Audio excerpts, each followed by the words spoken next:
Hey, what's up YouTube? Welcome back to my page, Money Making Juggernaut. I'm your host, Eric Richardson. Today, we have a great video in store. What should be your primary goal on that first call with surplus funds? Make sure you go ahead and hit the like, hit the subscribe button. You guys know I am the #1 educator when it comes to the surplus funds asset recovery business. All right, guys, so without further ado, let's go ahead and get into it. All right, so when we're initially doing our cold call in this business, we have to realize that we're not trying to be on the phone with these individuals for honestly more than 5 minutes. Now, this might sound alarming to those who've never done this business. You're like, wait, what? Why should I only be on the phone with them for, 5 minutes or less? We're presenting valuable information to individuals that have no idea about it and they believe it's a scam. All right, so your primary goal on that initial call is to first introduce yourself, and then you're just going to explain what is coming their way. On your initial call, you should have a certain flow. All right, you're gonna have your intro, you're gonna have your verification, you're gonna explain what happens, how you can help. Then you're looking to get either an email or a mailing address. All right, so there's 4 pillars of an initial call that you need to go through. All right, so what is your intro? Your intro is just going to be introducing yourself and where you work at. All right, so you might say, hi, this is Eric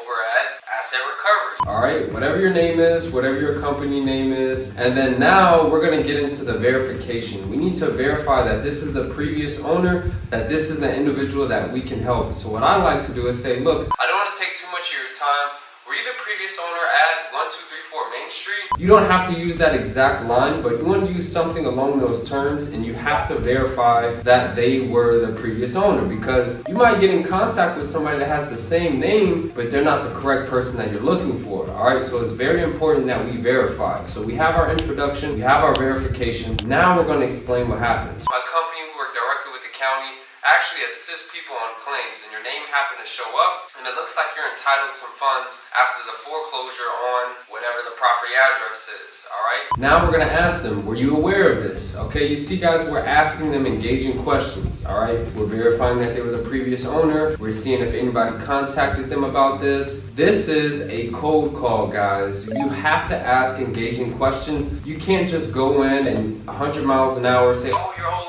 $80,000 and this is what happened, boom, boom, boom. Everything has to have a proper flow, all right? You have to have the right information in the right order at the right time. So after you explain to them what happened, the property sold for a higher amount, now we're gonna get very detailed, okay? I see here that you owed X amount of dollars in taxes. Let's say $8,000 in taxes, for example. Well, that property actually sold for $20,000, so there's $12,000 that's actually coming your way. All right, so there's an open claim for you, and the reason why I'm reaching out is my company, we assist people like yourself, and the beauty is we don't charge any upfront fees. I actually have some information that I want to send over to you so that this can all make sense. What's the best email address? So that's how your initial call flow needs to be, okay? We're just presenting valuable information and we want to send it to them, all right? We want to let our proof do the talking, okay? So on our initial cold call, we're just looking to get them that proof, all right? So if you ever find yourself on these calls and you're struggling, maybe try this approach, all right? It's not only worked for myself, but many of my students, they understand that there's a certain system that we must follow to have success in this business, all right, guys? So hopefully that helped you guys out. Make sure that on your initial calls, you get them that information that they need so that we can go on the proof, all right, guys? So if you're looking to learn how to do this business, how to learn from the #1 educator in this space, check out my course, guys. I have over 60 lessons that's gonna teach you step by step exactly how to operate this business, and it's gonna give you all the forms you need, and it's gonna lead you on the path to success. All right, guys, I'm looking forward to helping you out. Check it out.